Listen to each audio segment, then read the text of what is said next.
لوگوں نے مغرب کا سفر کیا ہے، وہاں جہاز میں 12 کے بعد 14 نمبر سیٹ آ جاتی ہے، 13 نمبر سیٹ ہی نہیں ہوتی. یہ منحوس عدد ہے، یعنی آج وہ کہیں اڑانے بڑھ رہے ہیں اور کہاں سے کہاں پہنچ گئے، لیکن یہ ذوف الاعتقادیہ پوری دنیا کے اوپر موجود ہے. تاریخیں مخصوص ہیں کہ ان تاریخوں کو شادی کرو گے تو برکت ہوگی، اگر ان کے علاوہ کسی اور تاریخ میں شادی کرو گے تو ٹوٹ جائے گی. ہمارے ہاں بھی کچھ لوگ کہتے ہیں کہ سفر کے مہینے میں شادی ہو تو شادی کامیاب نہیں ہوتی، اور اگر کامیاب ہو بھی جائے تو اولاد نہیں ہوتی، اولاد ہو بھی جائے تو نیک نہیں ہوتی. عجیب فلسفہ ہے. سیدہ فاطمہ تو زہرا رضی اللہ تعالی عنہا کی شادی حضرت سیدنا علی المرتضیٰ رضی اللہ تعالی عنہ سے سفر کے مہینے میں ہوئی. مجھے بتاؤ ایسی کامیاب شادی بھی کوئی ہو سکتی ہے، اور ایسا اچھا جوڑا بھی کوئی ہو سکتا ہے؟ اور پھر کہتے ہیں اولاد نہیں ہوتی، حسن حسین اور زینب پیدا ہوئے. ایسی اولاد بھی ہو سکتی ہے. اچھا اولاد ہو جائے تو نیک نہیں ہوتی. مجھے بتاؤ حسین جیسا نیک کون ہوگا، حسن جیسا نمازی کون ہوگا، اور زینب جیسی پردے دار کون ہوگی؟ تو یہ لوگوں کی اپنی خواہشات ہیں، زبان پہ جو کہہ دیے لوگ وہی مان گئے. میں نے دیکھا ہے کہ بعض اوقات لوگ 1 گھنٹے کی تقریر سننے کے بعد بھی پھر بھی کہتے ہیں نہیں اصل ہمارے خاندان میں وہ واقعی منحوس ہے، فرق تو پڑتا ہے. جب اللہ کے محبوب نے کہہ دیا لا تیارہ، کوئی منحوس نہیں ہے، نہ دنوں میں منحوس، نہ ساعتوں میں منحوس، نہ افراد میں منحوس، ہمارے الو بھی منحوس نہیں ہے. تمہارے اندر کی برائیاں ہیں جو مجسم ہو کے تمہارے سامنے آتی ہیں، اس لیے کوئی منحوس نہیں. ہمارے والدین نے بچپن میں ہی ہمیں یہ باتیں اچھی طرح سے ازبر کروائیں اور ہماری تربیت اس طرح کی کہ ہم الحمدللہ کبھی بھی ذوف الاعتقادی کا شکار نہیں ہوئے. تو آپ بھی اپنی اولادوں کی ابھی سے ایسی تربیت کریں کہ ان کا توکل اللہ پر ہو، ان کا توکل اللہ کی بابرکت ذات پہ ہو، اور اسی پہ بھروسہ کرنے والے ہوں. جب اس پہ بھروسہ کرنے والے ہوں گے تو زندگی سوکھی گزرے گی. کبھی مشکل آ بھی جائے گی تو پریشانی نہیں ہوگی کہ دیکھیے کبھی خنداں کبھی گریاں، کبھی اللہ کچھ عطا کرتا ہے کبھی کچھ عطا کرتا ہے. وہ محمود غزنوی کو بوڑھے لوگ محبوب تھے، لیکن سب سے زیادہ محبوب ایاز تھا. تو ایک دن اس نے اس کو خربوزہ دیا تو وہ چٹخارے لے کے کھا رہا تھا. بادشاہ نے چکھا تو وہ کڑوا تھا. کہا ایاز یہ تو کڑوا ہے. تو کہا کہ حضرت ہاں کڑوا ہے. تو کہا پھر تم مزے سے کھا رہے ہو. کہا ساری زندگی ساتھ سے میٹھی نعمتیں کھائی ہیں، آج ایک کڑوا مل گیا تو پھینک دوں. جب اس پہ توکل ہوگا تو کبھی تکلیف آئے گی تو بندہ کہے گا کوئی بات نہیں، جے سونا میرے دکھ وچ راضی تے میں سکھ نو چلے ڈاواں. تو بندہ کہے گا ٹھیک ہے کوئی بات نہیں ہے، یہ اس پہ بھی میں خوش ہوں. تو جب توکل اس پہ ہوگا تو پھر بندہ اس تکلیف میں بھی لذت لینے کا راستہ نکال لے گا. اور اگر یہ ہو کہ اس منحوسہ کی وجہ سے یہ سب کچھ ہوا ہے، کچیچیاں چڑھیں گی اس کے اوپر کہ اس نے یہ کیا ہے، مار ہی دوں قتل کر دوں، اس کو چھوڑوں نہ، زمین پہ رہنے کا حق ہی چھین لوں اس سے کہ اس منحوسہ کی وجہ سے یا اس منحوس کی وجہ سے یہ ہوا ہے. کوئی کسی کی وجہ سے نہیں ہوتا. یہ ہماری اپنی بدعمالیوں کی سزا ہے. اگر کوئی ہمیں نقصان در نقصان ہو رہا ہے تو توبہ کریں. 70,000 لوگ ایسے ہیں جو بغیر حساب جنت میں جائیں، ان کا کوئی حساب نہیں ہوگا. اللہ اپنے کرم سے انہیں یوں ہی جنت عطا فرمائے. صحابہ نے عرض کی یا رسول اللہ صلی اللہ علیہ وسلم وہ کون ہیں؟ تو آقا کریم نے ارشاد فرمایا کانو لا یکتوون، یہ وہ لوگ ہیں جو اپنے جسم پہ داغ نہیں لگاتے، مخصوص نشان جسم پہ لگا لیتے ہیں. یہ فلاں بزرگ کی نشانی ہے، یہ فلاں جو ہے وہ شہید کی نشانی ہے. اللہ نے جب تمہیں سالم الاعضاء پیدا کیا ہے تو اپنے بدن کو تم کیوں نشانی؟ اس نے ساری نشانیاں لگائی ہیں. اس کی نشانیاں اتنی پکی ہیں کہ اس نشانیوں میں فرق بھی نہیں لگتا نا. یہ تمہارے انگوٹھے کی نشانی ہے. 6 ارب انسانوں کو لے آؤ اور نشان انگوٹھا لے آؤ، کسی ایک کا بھی نہیں ملے گا. یہ نشانی بھی تمہارے رب نے لگائی. جیسی صورت تمہاری ہے ایسی صورت کسی اور کی نہیں بنائی. تمہیں منفرد بنایا. اس میں پوری کائنات میں سارے لوگ تمہارے جیسے ہیں لیکن تم پھر بھی الگ دکھائی دیتے ہو. سب کی 2 آنکھیں، سب کا ناک، سب کے ہونٹ، سب کا رنگ ملتا جلتا، لیکن سب کی شکلیں الگ ہیں. یہ زید ہے، یہ بکر ہے، یہ عمر ہے، یہ آس ہے، یہ فلاں ہے. دوسرے وہ ولا یسترقون، اور وہ رکیہ نہیں کرتے. یہ چھو منتر جادو ٹونا ہر وقت عاملوں کے پاس بھاگے پھرتے ہیں اور وہ انہیں جو ہے وہ غلط سلط ٹوٹ کے ٹونے بتاتے ہیں اور وہ کرتے رہتے ہیں. عجیب لوگوں کے نفسیات ہوتے ہیں، صبح سے لے کر شام تک اسی چکر میں رہتے ہیں اور پھر ساری زندگی ان توہمات سے نکل ہی نہیں پاتے۔ اللہ نے تمہیں پیسے دیے ہیں، نئی گاڑی تم نے خریدی ہے، چھوٹے بچے کا جوتا کیوں باندھ دیا آگے تم نے؟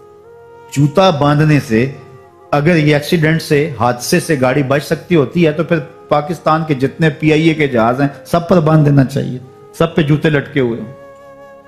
عجیب تم نے فلسفہ تراشا، کسی نے جو ہے وہ کالی رنگ کی پٹی باندھ دی نیچے، اس سے اس کو نظر نہیں لگے گی۔ گھوڑے کے پاؤں کے نیچے جو کھری لگی ہوئی ہوتی ہے، کچھ لوگوں نے اپنے گھروں میں وہ باندھی ہوئی ہوتی ہیں کہ اس سے ہمارے گھر کے اندر کوئی مصیبت نہیں آئے گی، کوئی تکلیف نہیں آئے گی۔ کسی نے ہنڈیا اپنے گھر کے اوپر الٹی رکھی ہوئی ہوتی ہے، یہ ہنڈیا بچا لے گی، اور میاں ہنڈیا کیا بچائے گی تجھے؟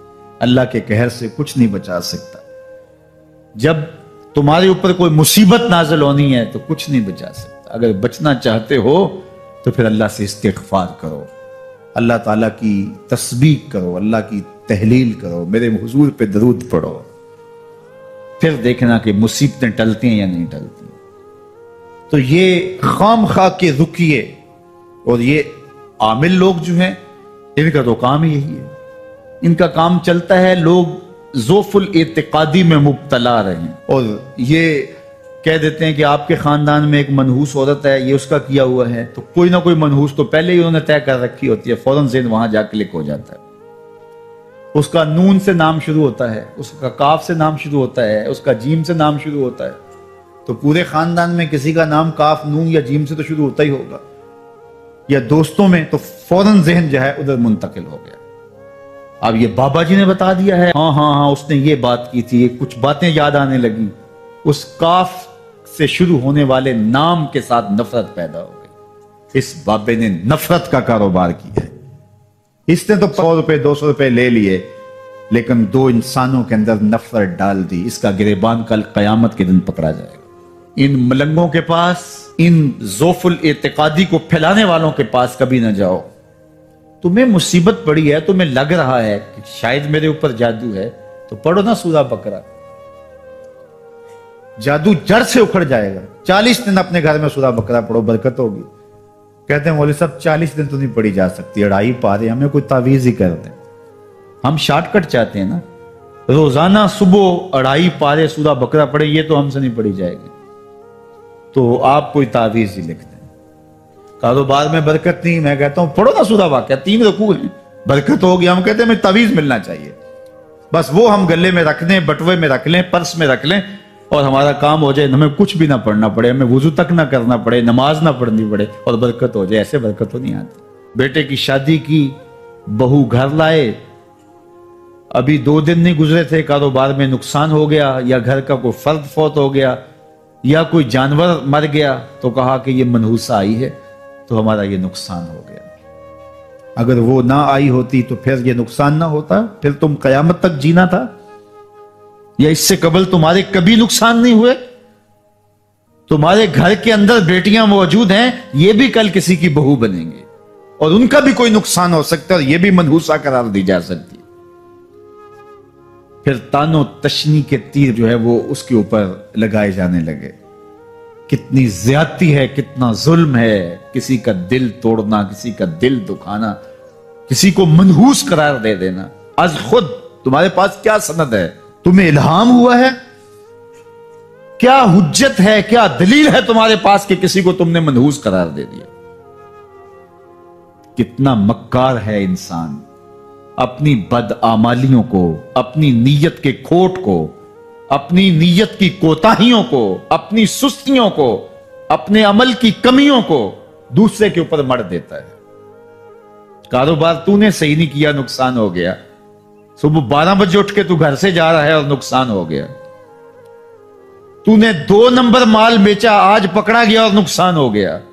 تم نے ٹیکس نہیں دیا، تم نے زکات نہیں دی، تم نے دروازے پہ کھڑے ہوئے سائل کو جھڑکا، نقصان ہو گیا۔ یہ تمہارے پاپ ہیں جو مصیبت بن کے تمہارے سامنے آتے ہیں، یہ تمہاری بے تدبیریاں ہیں، تمہاری ناحکمتیاں ہیں، یہ تمہاری بے احتیاطیاں ہیں، یہ تمہارا تکبر ہے، یہ تمہارا غرور ہے، یہ تمہارا عجب ہے، یہ تمہاری ریاکاری ہے، یہ تمہاری خیانت ہے، یہ تمہاری دھوکہ بازی ہے، یہ تمہارے قلب کے اندر چھپی ہوئی نفرت ہے، جو آج تمہیں مصیبت بن کے جس کا سامنا کرنا پڑ رہا ہے۔ یہ تمہارے اندر کے عیب ہیں جو مجسم ہو کے تمہارے سامنے آئے. اللہ تعالیٰ نے قرآن مجید میں ارشاد فرمایا وَمَا أَصَابَكُم مِّن مُّصِيبَةٍ فَبِمَا كَسَبَتْ أَيْدِيكُمْ، جو تمہارے اوپر مصیبت آتی ہے وہ تمہاری اپنی کرتوتوں کی وجہ سے آتی ہے.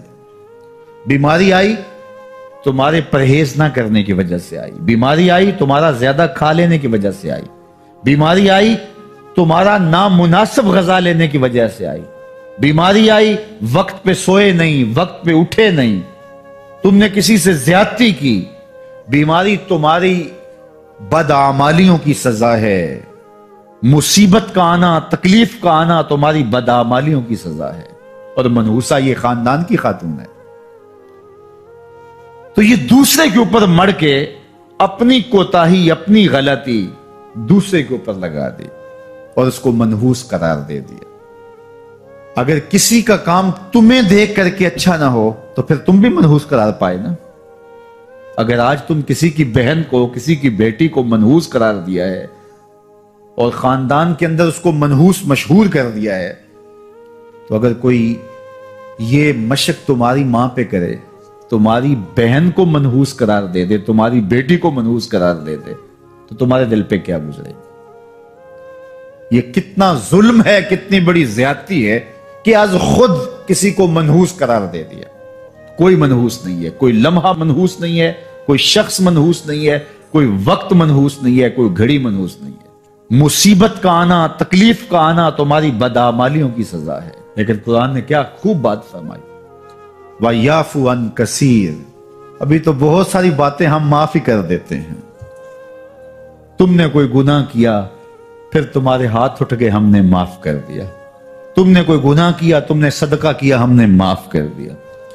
تم نے کوئی گناہ کیا، تم نے سجدہ کیا، ہم نے معاف کر دیا. تم نے گناہ کیا، تم نے وضو کیا، ہم نے سارے گناہ جھاڑ دیے.